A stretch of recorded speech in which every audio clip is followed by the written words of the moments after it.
Now, David, Patrikarakos is one of the few reporters who have been covering the war in Ukraine since its very beginning. And by that, I don't mean the full-scale invasion of last year, but the smaller Russian invasion of the Donbas region back in 2014. Now, he's preparing to return to the country next month to resume his coverage from the front line.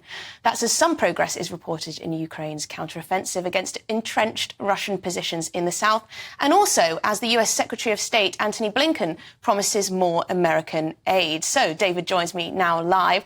David, thank you very much indeed for joining me this afternoon. You're soon to go back to Ukraine to continue your reporting of this conflict. Can you tell me, we've got mixed reports on the progress Ukraine is making. I understand it is slow, but it is happening. Yeah, I think that's very much the case. So when I was there last, I was fortunate enough to, I got the access to visit several points in the front. And I think this is actually an example where Ukrainian messaging has been slightly off for once. I think people around the world thought that the counteroffensive meant Ukraine en masse would get up thousands of soldiers and break through the Russian lines. What in fact they're doing is probing up and down all that line of contact between Russia and the Ukrainian forces to punch holes in it. And it seems that they have done that now. Now, the job is very difficult. The Russians, in typically contemptible fashion, have just mined everything. There are 3 lines of Russian troops, 3 lines of mines. So it's going to be a slow process, but it does seem that we're seeing some kind of process. So yes, there is cause for hope, but we need to understand that this is going to take a while. This is a mass, wide-scale industrial war. It works in years, not months. Well, it's good to hear that you believe there is cause for hope. Do you have any idea? I mean, I guess this is a guessing game, but any time frame for victory, any time frame for an end to this brutal conflict? Well, it's a good question. It's one that people ask me all the time. And the first thing to say is, what do you mean by victory? What do you mean by victory or loss? Is it possible now for the Russians to take Kiev, hoist that Russian flag over the Rada? Probably, almost certainly not. Is it possible for Kiev to throw the Russians out of every single bit of their territory? Probably not.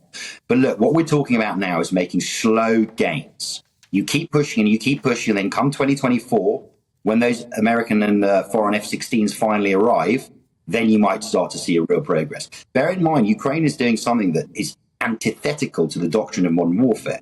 It is fighting a mass war without air cover.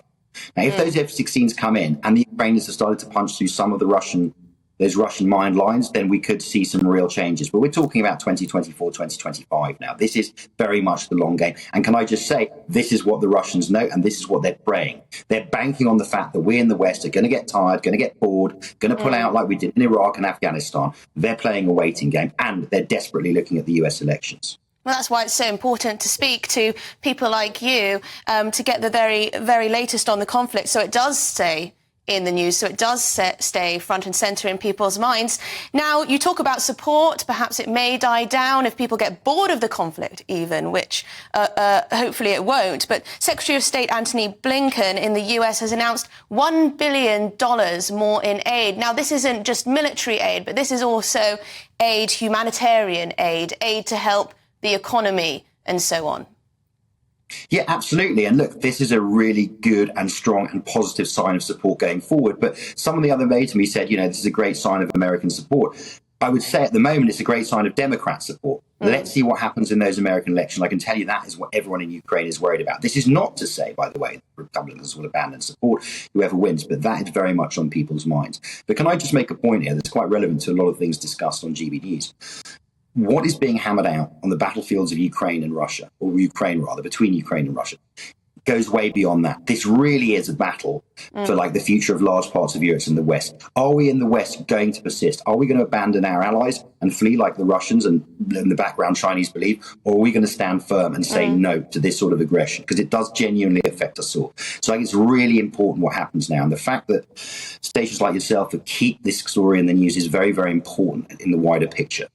David, you say that the Democrats support Ukraine in this conflict and they're putting huge amounts of money and military support towards the campaign. Are you saying then that a Republican victory in the presidential election would put that at risk? Not necessarily. I'm saying this is the concern. There is a concern that Donald Trump may win, and he said obviously a lot of things that are very favourable to Vladimir Putin. That said, Donald Trump was also the man that assassinated Qasem Soleimani when No Democrat administration before him dared to do it. So we don't know. What I'm saying is we know that the Democrat administration has put a lot of money into Ukraine. As you say, it's put a lot of support into Ukraine. Without it, the Ukrainians would not be able to fight on. The concern now is what's going to happen if there is a change of government. And David, just very quickly, Boris Johnson has travelled to Ukraine to receive an honorary degree for all that he's done to support Ukraine in this conflict as Prime Minister and beyond that too. Do you think that perhaps we're lacking political leaders who grasp the severity of this conflict, who grasp how important it is to back Ukraine to the hilt in this conflict with Russia, and that we need more people like Boris Johnson? Let me tell you something. Boris Johnson is absolutely loved in Ukraine. They absolutely love Boris. And being a British foreign correspondent, war correspondent, whatever, I spent 10 years going abroad and everyone would shout Iraq at me in an accusatory manner. You go to Ukraine and they're like, you're British. Oh, thank God, we love you. Thank you so much. Thank you so much. This is about, look, we talked about Brexit, seizing control, post-Brexit, global Britain. You want global Britain? This is global Britain. Britain at the centre of the biggest crisis in world affairs for the last 2 years. Long may it continue. Well, thank you very much indeed for bringing us the latest. David Patrikarakos there bringing us that.